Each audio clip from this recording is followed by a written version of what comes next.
Guru penggerak, tergerak, bergerak, menggerakkan. Assalamualaikum warahmatullahi wabarakatuh dan salam sejahtera untuk kita semua. Perkenalkan, nama saya adalah Om Saudin Nugroho. Saya adalah calon guru penggerak angkatan ke-8 dari SMP Kristen Darul Mulia, Kota Surabaya, Provinsi Jawa Timur. Pada video kali ini, saya akan membagikan Q&A atau tanya jawab yang akan saya gunakan untuk koneksi antar materi pada modul 3.1 ini. Baik, ada kurang lebih 15 pertanyaan yang akan saya jawab dari koneksi antar materi ini. Semuanya ini adalah hasil refleksi saya, hasil dari saya belajar di modul 3.1 ini tentang bagaimana melakukan pengambilan keputusan ketika saya menjadi seorang pemimpin pembelajaran. Baik, pertanyaan yang pertama langsung saja saya jawab dengan cepat. Yang pertama adalah bagaimana filosofi Ki Hajar Dewantara dengan tatap Triloka memiliki kaitan dengan penerapan pengambilan keputusan sebagai seorang pemimpin. Ya, dalam pertanyaan ini tentu kita harus seperti dulu ya tentang filosofi Ki Hajar Dewantara dengan tatap Triloka. Itu ada 3, yaitu Ing Korso Sing Tulodo, Ing Madya Mangan Korso, dan Tuturi Handayani. Bagaimana di belakang itu memberikan dorongan, harus semangat, di tengah juga memberikan dorongan, di tengah memberikan semangat, dan di depan menjadi seorang teladan. Nah, dalam pengambilan keputusan kita harus memiliki 3 dasar ini. Tentu ketika kita di belakang bukan malah kabur gitu ya. Jadi keputusannya adalah kita harus memberikan dorongan. Nah, terus ketika di tengah seperti menjadi nilai dasar dari Ki Hajar Dewantara itu memberikan semangat, memberikan support untuk rekan-rekan yang ada di tengah ini. Dan juga di depan ini adalah menjadi seorang teladan atau menjadi contoh. Nah, ini adalah ketiga hal ini adalah menjadi dasar kita dalam dunia pendidikan ataupun di dunia manapun untuk sebagai seorang pemimpin. Itu adalah ketika ada di manapun mereka berada, ini menjadi dampak untuk setiap keputusan yang dilakukan, ini menjadi dampak untuk lingkungannya. Seperti itu jawaban saya untuk pertanyaan pertama. Berikutnya adalah pertanyaan yang kedua dalam Q&A ini atau tanya jawab ini. Bagaimana nilai-nilai yang tertanam dalam diri kita berpengaruh kepada prinsip-prinsip yang kita ambil dalam pengambilan suatu keputusan. Nah, ini sangat menarik ya. Jadi yang pertama tadi adalah tentang filosofi Ki Hajar Dewantara. Ini adalah menjadi dasar kita dalam mengambil keputusan. Yang kedua juga adalah nilai-nilai. Jadi selain filosofi Ki Hajar Dewantara, yaitu ada nilai-nilai. Nah, ini nilai-nilai ini kan kita dapatkan bahkan sejak kita lahir ya, dalam keluarga, lalu ketika kita ke masyarakat, bahkan kita saat kita belajar seperti tentang agama, ada nilai-nilai juga. Bahkan di sekolah pun juga ditanamkan nilai-nilai. Dan nilai-nilai yang sudah kita pelajari bahkan saat masa kecil sampai sekarang ini, itu akan menjadi suatu pola pikir ketika kita mengambil sebuah keputusan.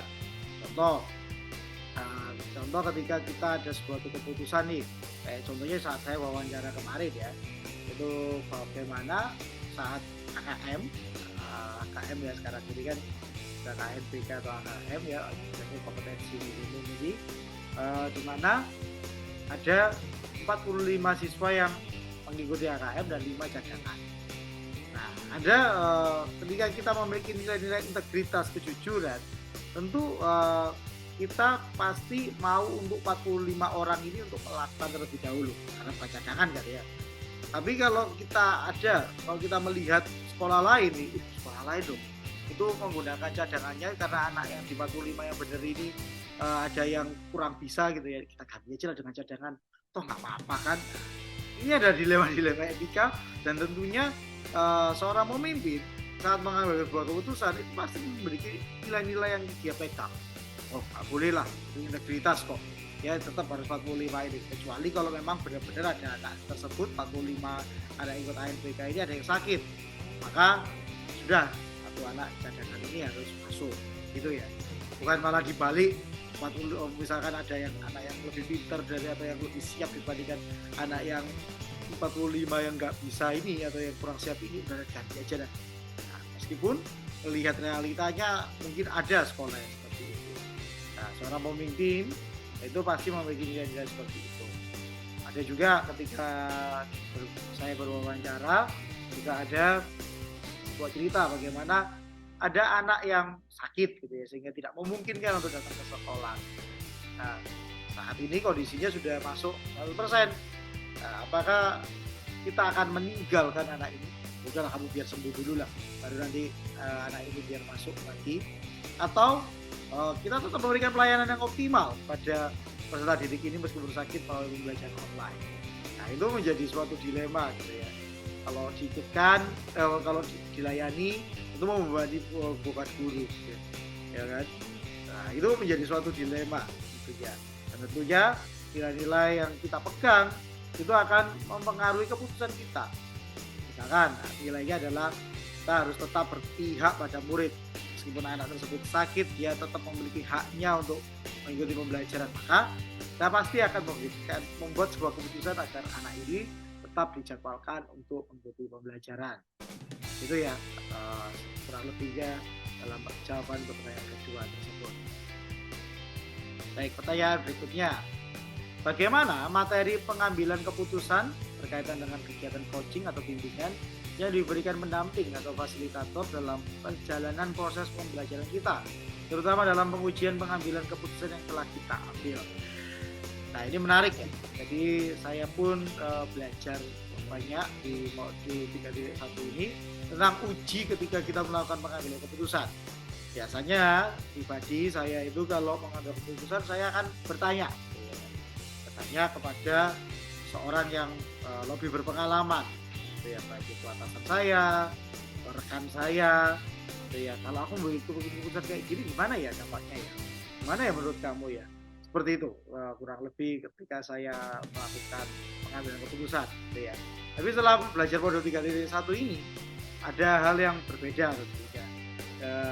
Jadi dalam posisi coaching ini saya ini ngerti gitu ya. Oh, ternyata ada uji, ada 9 uji gitu ya, mulai uji legalitas sampai bagaimana orang yang kita favoritkan atau idola kita gitu ya, lain sebagainya.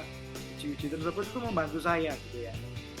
Mungkin apabila tidak ada orang gitu ya, atau keadaannya mendesak gitu ya, harus keputusannya harus cepat gitu ya. Jadi saya tidak bisa bertanya kepada seorang atau rekan, maka ada 9 uji ini untuk saya pribadi dapat melakukan pengambilan keputusan.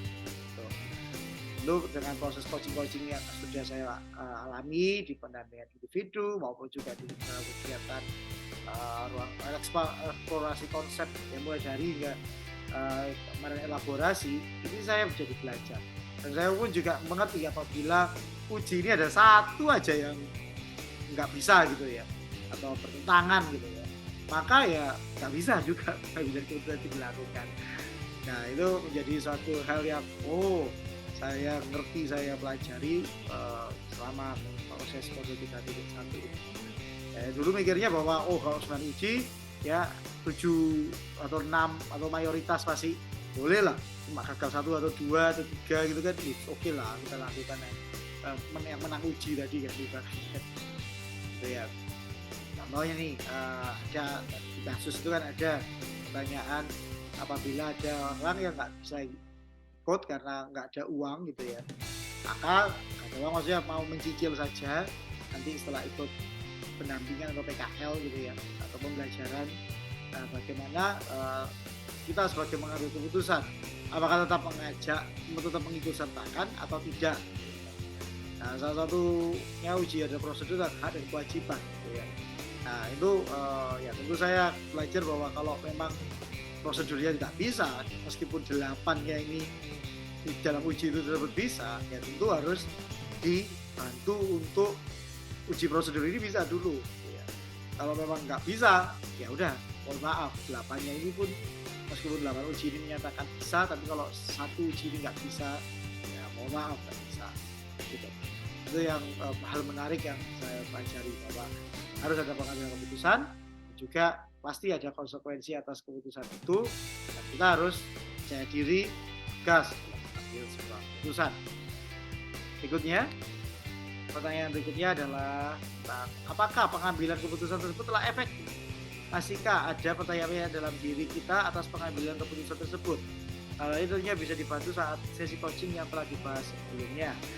Ya, benar sekali. Tentu saya pribadi pun hal yang saya tanyakan adalah tadi itu ya, apabila ada dari 9 uji tadi ada 8 yang sudah bisa, tapi 1 aja loh kok gagal itu ya, kok bisa dinyatakan ya nggak bisa gitu ya kan. Itu jujur masih menjadi suatu pertanyaan saya. Dan tentu di dalam proses coaching kemarin saya itu belajar lebih lagi ya, tentu tidak boleh gitu ya, bahwa ketika ada masih 1 uji masih gagal, berarti kita harus menunggu, kita harus tunggu nih supaya uji coachingnya ini bisa dilakukan. Baik itu misalkan gitu ya, kalau dia nggak bisa bayar ya mungkin dia ada solusi lain gitu ya, supaya dia bisa bayar. Mungkin itu dengan proses pinjam di orang lain, lalu dia bisa bayar untuk proses PKL tadi yang saya sampaikan tadi, maka dia akan nyicil ke orang yang peminjam tadi itu ya. Seperti itu kurang lebihnya. Nah, itu adalah suatu keputusan-keputusan yang harus pemimpin ambil gitu ya, pemimpin lakukan. Itu saat proses coaching saya belajar lebih lagi. Lanjut pertanyaan berikutnya. Bagaimanakah kemampuan guru dalam mengelola dan menyadari aspek sosial emosionalnya akan berpengaruh terhadap pengambilan suatu keputusan, khususnya masalah dilema etika? Ya, benar sekali. Jadi dalam sosial dan emosional ya, itu tentu dalam mengambil sebuah keputusan kita tidak bisa berpusat pada sosial dan emosional. Contoh nih, ya saya nggak suka nih sama seseorang, ya. Bukan nggak baik sama dia, ya. Dan saya juga merasa sebel atau marah dengan dia. Udahlah, orang ini diacuhkan saja. Nah, itu adalah hal yang tidak baik gitu ya, tidak efektif gitu ya kan, dalam melakukan pengambilan keputusan. Jadi tentu dalam pengambilan keputusan kita tidak boleh gitu ya, karena hubungan sosialnya baik atau jelek, atau emosional saya lagi kurang baik atau kurang sudah baik pun, kita harus tetap mengambil sebuah keputusan berdasarkan 3 hal, yaitu nilai diri, terus bertanggung jawab, dan berpusat pada murid itu ya. Jadi 3 hal inilah yang harus dalam eksplorasi konsep yang sudah saya pelajari itu menjadi pedoman bagi saya untuk melakukan pengambilan keputusan, bukan berdasarkan sosial dan emosional. Selanjutnya, pertanyaan berikutnya adalah bagaimana pembahasan studi kasus yang fokus pada masalah moral atau etika kembali kepada nilai-nilai diatur seorang pendidik. Nah, ini menarik ya, saat pembahasan studi kasus dalam ruang kolaborasi yang sudah saya pelajari saat lalu, saya mengambil sebuah kisah tentang Pak Amsal, itu diri saya sendiri. Nah, itu ada sebuah dilema di mana Pak Amsal atau saya sendiri ini sekarang ini kan lagi pendaftaran PDKK atau ASN ya. Tapi saya pribadi pun juga masih harus loyal dan ngajar di sekolah SMP Negeri Papua ini. Nah, bagaimanakah pengambil keputusan tersebut? Nah, ini adalah yang menarik ya, bahwa kembali ke nilai-nilai yang saya anut tentunya. Maka dari sebuah uji yang ada tadi, apakah nilai-nilai yang saya anut ini akan mempengaruhi saya dalam mengambil keputusan? Tentunya iya gitu ya. Bagaimanakah saya harus dalam nilai yang saya anut itu kan ada namanya finishing well, atau kita harus menyelesaikan sampai akhir gitu ya. Jadi ini menjadi sebuah dilema juga bagi saya, dan tentunya ketika saya melakukan pengambilan keputusan, saya harus mengambil nilai ini menjadi pedoman bagi hidup saya gitu ya. Tuh. Tapi juga ya itu yang saya pelajari dalam mengambil suatu keputusan. Akhirnya saya memutuskan untuk di P3K ini, tentu CPS P3K ini ya, untuk tetap saya bekerja dulu di sekolah SMP Negeri Kuliah sampai finishing well sampai akhir, dan baru nantinya akan mendaftar P3K atau ASN tersebut. Itu yang sudah saya pelajari di selama modul 3 ini. Berikutnya, bagaimana mengambil keputusan yang tepat tentunya berdampak pada terciptanya lingkungan yang positif, kondusif, dan nyaman. Ya, jadi ketika kita mengambil suatu keputusan berdasarkan 3 hal tadi ya, tanggung jawab, berpusat pada murid, dan juga nilai-nilai yang kita anut, itu pastinya dalam diri kita ini merasa well-being atau merasa sejahtera. Dan ini nantinya ketika kita sudah merasa sejahtera dan nyaman, tentunya ini akan berdampak juga pada lingkungan kita, lingkungan tempat kerja kita. Wah, kalau melihat saya, senyumnya, cerianya manis sekali. Ini akan berdampak juga ketika saya mengajar.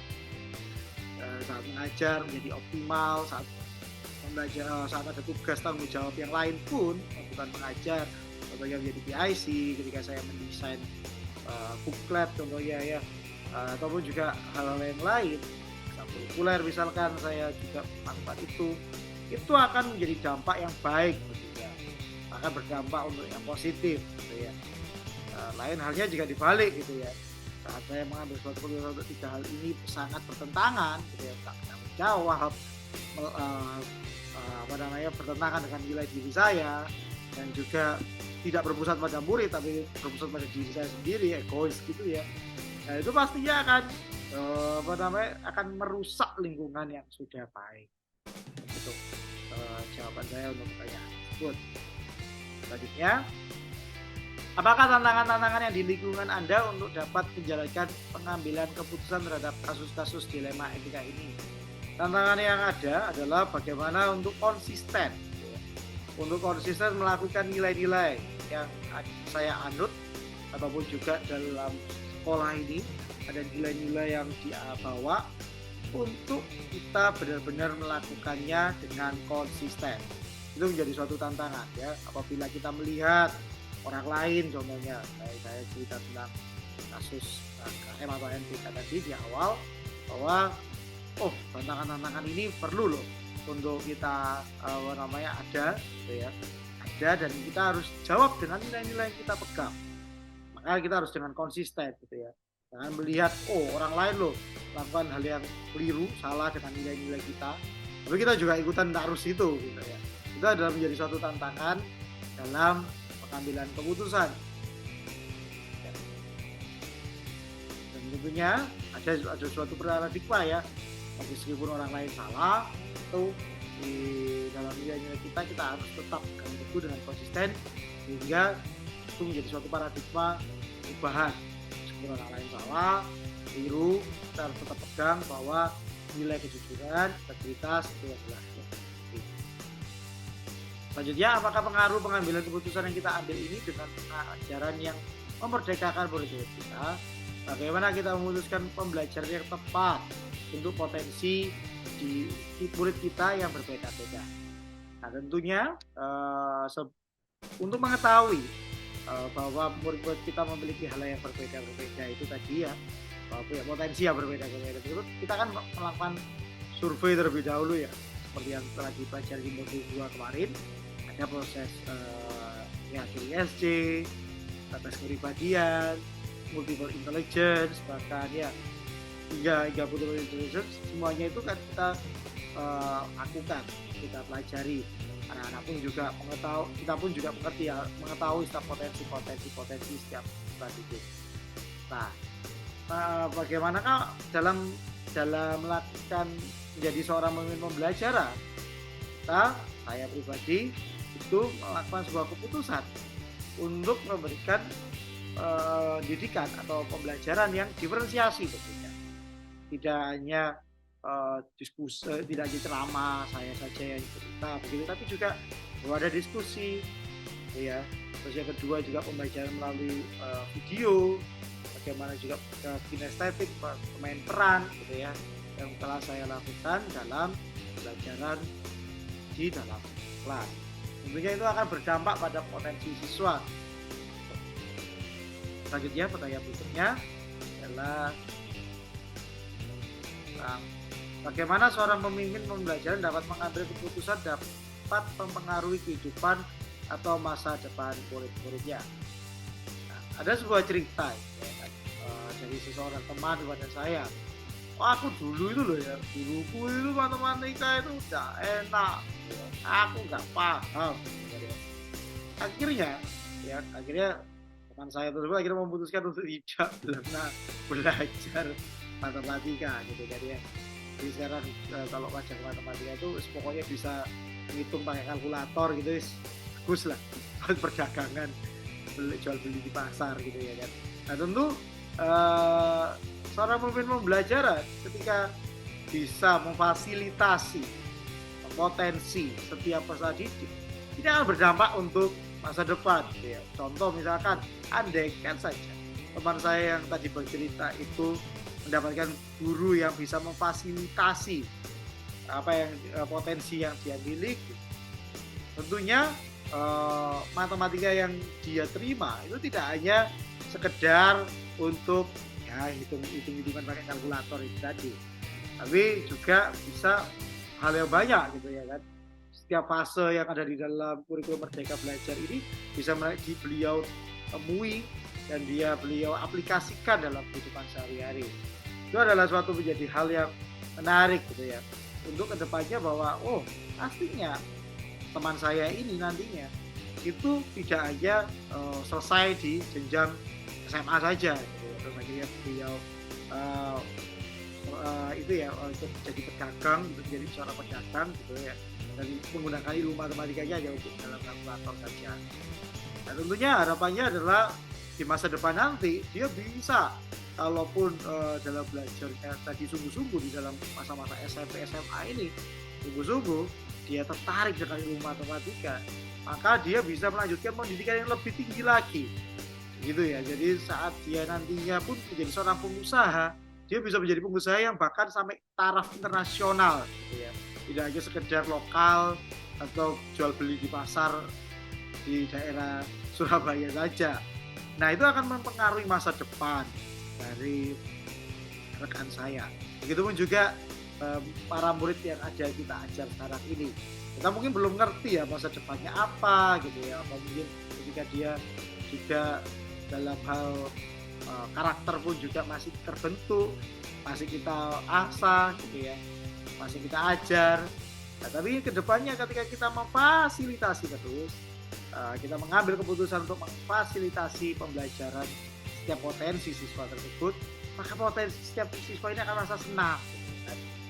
Seperti di filosofi Ki Hajar Dewantara bahwa tujuan pendidikan adalah untuk membuat mereka ini selamat gitu, dan bahagia, menemukan potensinya dan mengembangkan potensinya untuk masa depan.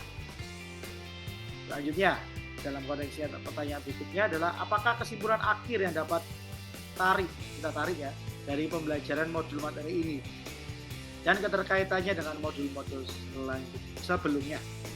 Nah, di modul sebelumnya ini adalah seperti yang saya ceritakan tadi ya, bahwa filosofi Ki Hajar Dewantara itu dapat menjadi suatu di modul 1 tadi kemarin dulu di awal-awal kita belajar bahwa filosofi Ki Hajar Dewantara ini menjadi suatu pedoman, menjadi suatu nilai dasar yang kita lakukan dalam pengambilan keputusan. Lalu di modul 2 bagaimana pembelajaran itu juga menjadi hal yang sangat penting bagi peserta didik untuk masa depannya, seperti pertanyaan sebelumnya yang tadi saya jawab. Dan di dalam kompetensi sosial emosional yang sudah kita pelajari juga, itu bagaimana siswa ini kita sendiri dalam mengambil suatu keputusan itu nggak boleh melihat sosial dan emosional kita pribadi untuk melakukan suatu keputusan, tapi harus berdasarkan nilai-nilai, tanggung jawab, dan juga bagaimana kita terus berpusat pada murid dalam mengambil suatu keputusan. Modul 3.1 ini memperlengkapi lagi dalam melakukan pengambilan keputusan bahwa kita harus melihat dulu fakta-fakta yang ada.